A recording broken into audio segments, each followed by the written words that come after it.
A loucura. Considerações e tratamento. A ideia de loucura mudou muito ao longo da história. Seu diagnóstico nunca foi simples e ainda não é. Idade Antiga. Na Grécia Antiga, a loucura tinha um caráter de saber divino e os loucos eram o meio de comunicação com os deuses. Assim, não havia necessidade de controle ou tratamento. Idade Média. Na Idade Média, passou-se de dom para castigo. As pessoas com problemas mentais passaram a ser vistas como possuídas por seres do mal e recebiam sentença de morte. Renascimento. No período do Renascimento, houve dois momentos. O primeiro, e mais curto, foi a exaltação do insano, principalmente na arte, onde a loucura passa a expressar as forças da natureza. No segundo momento, passa a ser o reverso da razão e ganha um caráter moral.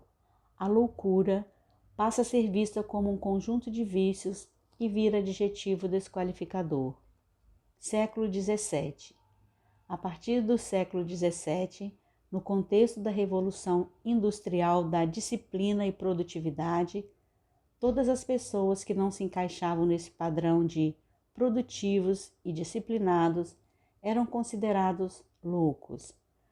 Surgem locais para a internação dessas pessoas em hospitais, não com o objetivo de tratá-las, mas sim isolá-las e excluí-las do convívio social. São internados também os pobres, inválidos, mendigos, libertinos, criminosos, ou seja, todos os que eram considerados a escória da sociedade. O trabalho forçado era o castigo.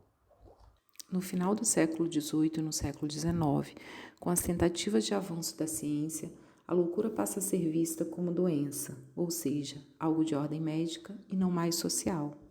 Os ditos loucos passavam a ser vigiados constantemente e qualquer comportamento diferente era punido como tentativa de controlar e educar. Passamos, então, ao status de doença psicológica. Ainda como doença psicológica, o século XX traz a mudança nos tratamentos médicos e então surgem métodos controversos de tratamento. Eletrochoques, como induzido, banhos gelados, afogamento, surras, imobilização, entre outros. Outro marco foi o desenvolvimento da lobotomia. Na sequência, a introdução de sedativos para controlar os surtos dos pacientes inaugurou a era da psicofarmacologia.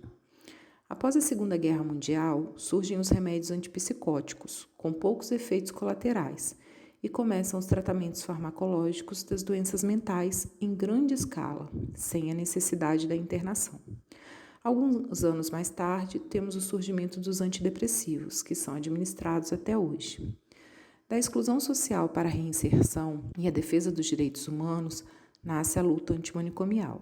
O contexto social é visto como um importante fator que influencia a saúde psicológica das pessoas. Por isso, devolver ao indivíduo a capacidade produtiva e preparar a família e a sociedade para auxiliar nesse processo eram alguns dos objetivos desse movimento. Além, é claro, de acabar com os hospitais psiquiátricos, os manicômios, nos modelos vistos até agora.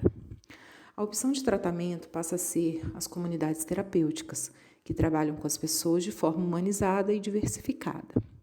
Hoje em dia, existem diversos tipos e níveis de transtornos mentais com formas de diagnóstico e tratamentos que estão reunidos no Manual de Diagnóstico e Estatística dos Distúrbios Mentais, que é usado no mundo inteiro.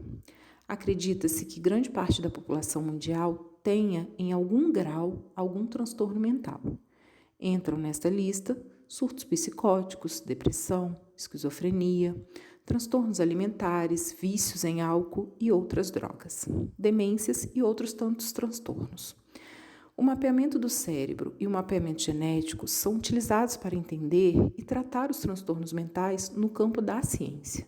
Já no campo político, as discussões são as internações compulsórias, os hospitais especializados, o excesso de diagnósticos e a dependência de psicofármacos.